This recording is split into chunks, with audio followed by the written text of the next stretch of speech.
គ្រូស្វ័យរៀងថាយើងគ្មានលេសចំពោះការចាញ់គឺវីសាខាពិតជាលេងល្អនិងស័ក្តិសមជាដៃគូប្រកួតប្រជែងយកពាន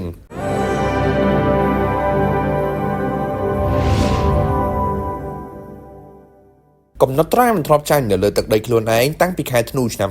2023របស់ក្រុមប្រកាន់រាជស្វ័យរៀងត្រូវបានបញ្ចប់ហើយបន្ទាប់ពីពួកគេបានចាញ់ក្រុមវីសាខា2-1កាលពីថ្ងៃអាទិត្យហើយលទ្ធផលនេះក៏បានជួយឲ្យវីសាខាកាន់តែមានឱកាសក្នុងការប្រជែងយកតំណែងជើងឯកលីកកំពូលកម្ពុជាជាមួយក្រុមស្វ័យរៀងនិងភ្នំពេញក្រោនវិញផងដែរចំពោះការចាញ់នៅកីឡដ្ឋានខេត្តស្វាយរៀងជាទឹកដីខ្លួនឯងជាលើកដំបូងក្នុងរយៈពេលជាង1ឆ្នាំនេះគ្រូបង្គោលព្រះខ័នរាជស្វ័យរៀងបានអះអាងថាលោកគ្មានលេសដោះសារអ្វីទេចំពោះការចាញ់ក្រុមវីសាខា2-1នេះព្រោះលើទឹកដីខ្លួនឯងក៏ដោយក៏ពួកគេលេងល្អជាងក្រុមស្វ័យរៀងលោកពេម៉ូណូសបាននិយាយក្រោយការប្រកួតថាជាលើកដំបូងសូមអបអរសាទរដល់ក្រុមវីសាខាគឺពួកគេពិតជាលេងបានល្អយើងមិនមានលេសអ្វីទាំងអស់ព្រោះការប្រកួតថ្ងៃនេះវីសាខាពិតជាលេងបានល្អជាងយើងមែនតាមរយៈការប្រកួតនៅកីឡដ្ឋានខេត្តស្វាយរៀងកាលពីថ្ងៃអាទិត្យនោះខ្សែប្រយុទ្ធប្រេស៊ីលដេអាន់ត្រាស៊ូហ្សារ៉ាម៉ូនជាអ្នករកគ្រាប់បាល់បើកឆាឲ្យក្រុមវីសាខាតាមរយៈឈូបាល់ធ្លាក់ចេញពីដៃរបស់អ្នកចន្ទទីវីរៈតារ៉ាបញ្ចូលទីនៅនាទីទី19ប៉ុន្តែការព្យាយាមចេញទៅសង្គ្រោះបាល់របស់អ្នកចាំទីកៅសុកសេឡា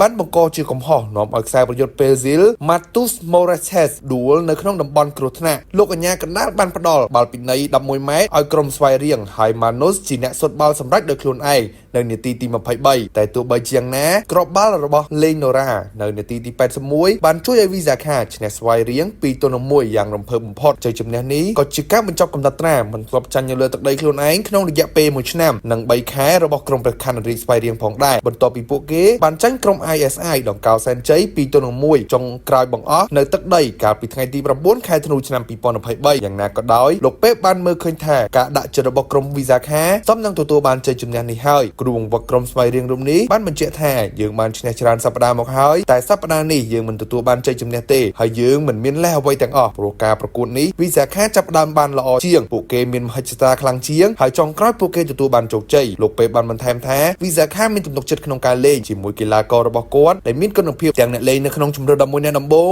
និងកីឡាករបម្រុងហើយវាស័ក្តិសមហើយដែលវីសាខាគូប្រជែងយកពានជាមួយយើងតាមរយៈការដណ្ដើមបាន3បន្ទុកដ៏មានន័យពីក្រុមស្វ័យរៀងកាលពីថ្ងៃអាទិត្យនោះបានជួយឲ្យក្រុមវីសាខាមានភាគរយកាន់តែខ្ពស់ក្នុងការដណ្ដើមយកពានជាមួយក្រុមស្វ័យរៀងនិងក្រុមភ្នំពេញក្រោនដែលបានយកឈ្នះក្រុម Nagawal